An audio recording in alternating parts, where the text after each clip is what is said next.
हाय मेरे दोस्तों, आप सभी का स्वागत है मेरे YouTube चैनल मगहिया मैथ में। तो आज का जो क्वेश्चन है 5 का सी का क्वेश्चन नंबर 5 का 6।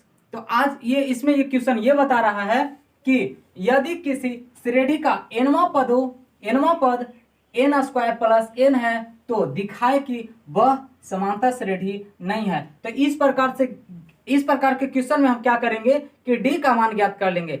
d का मान ज्ञात करने के लिए क्या करेंगे, t2 माइनस t1 कर लेंगे।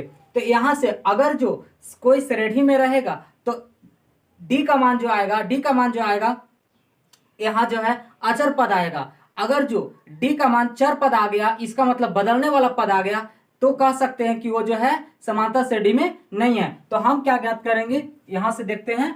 सबसे पहले आप लोग ध्यान से देखिए, बता रहे क्या टी एन इजकल टू यहां दे रखा है, दिया हुआ है क्या T N equal to N square plus N, इस प्रकार से दे रखा है हम सबको।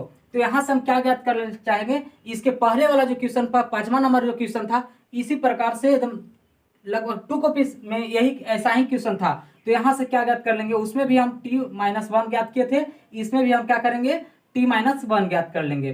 तो टी एन माइनस 1, यानी कहने का मतलब है जहां एन है वहां पे रखेंगे क्या एन माइनस 1 रख लेंगे। तो यहां से रखेंगे क्या एन स्क्वायर, तो एन के जगह पे हम क्या लिखेंगे, एन स्क्वायर के जगह पे क्या लिखेंगे एन माइनस वन का होल स्क्वायर प्लस यहाँ एन का मान फिर रखेंगे क्या एन माइनस 1, इस प्रकार से रख लेंगे। अब यहां से देखेंगे आगे बढ़कर के एन माइनस 1 का होल स्क्वायर बता रहा है, यानी कहने का मतलब ए माइनस बी का होल स्क्वायर आप सभी को याद होगा, उसी फॉर्मूला पे जो है इसको हम बैठाएंगे। तो यहां से कह रहा है एन माइनस 1 का होल स्क्वायर, यानी कि ए माइनस बी का होल स्क्वायर जिस प्रकार होता है उसी प्रकार से इसमें लिखेंगे। चलिए यहां से लिख लेते हैं, चूंकि ए माइनस बी का होल स्क्वायर बराबर क्या होता है दोस्तों, A square plus B square minus 2ab, इस प्रकार से जो है ये फॉर्मूला का हम लोग जो है यूज करने वाले हैं यहाँ पर।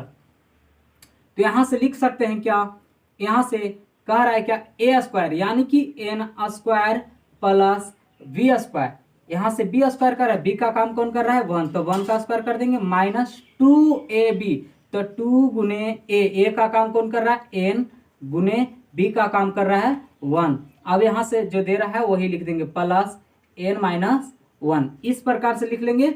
यहां से आ जाएगा कितना एन स्क्वायर प्लस 1 का स्क्वायर क्या हो जाएगा 1 आएगा माइनस 2n, 2 को पढ़ेंगे एन मरते तो 2n आ जाएगा और गुने 1, तो यहां से आ जाएगा 2n total plus n minus में 1, इस प्रकार से जो है एन स्क्वायर, और यहां से देखिएगा ध्यान से प्लस 1 एक माइनस 1, इससे जो है दोनों कट जाएगा, माइनस बच जाएगा 2n प्लस n, यानी यहां से ज्ञात हो चुका है हम सबको tn minus 1 equal to N square minus 2n plus n। अब क्या ज्ञात करना चाहेंगे, हम d का मान ज्ञात करना चाहेंगे। तो यहां से लिखेंगे चूंकि d इजकल टू क्या होता है t2 माइनस t1, या कह सकते हैं इसको tn माइनस 1, इस प्रकार से यहाँ पर tn का मान जो है आ चुका था, हम सब के पास पहले से ही दे चुका था, यहाँ से दिया है। तो यहाँ से लिखेंगे क्या N square plus N minus bracket लगा देते हैं, tn माइनस 1 का मान जो है कितना आ चुका था, इस प्रकार से यहाँ पे दिया हुआ है।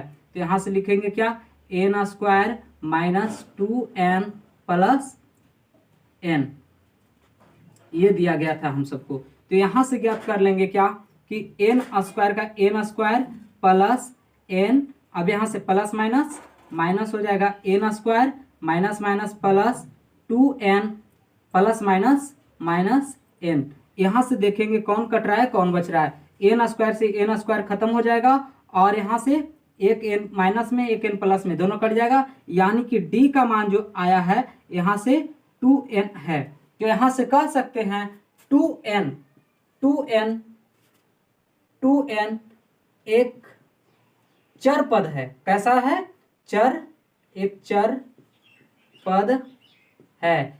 चर पद का कहने का मतलब है ये बदलने वाला है, क्योंकि यहाँ पे n आ चुका है। अचर पद का मतलब है कि सिर्फ गिनती ही गिनती रहता, ABCD का अक्षर उसके साथ गुना में नहीं रहता। अगर जो हमारा वीडियो पसंद आता है तो लाइक और शेयर कीजिए और हमारे चैनल मगहिया मैथ को जरूर से जरूर सब्सक्राइब कीजिए। धन्यवाद।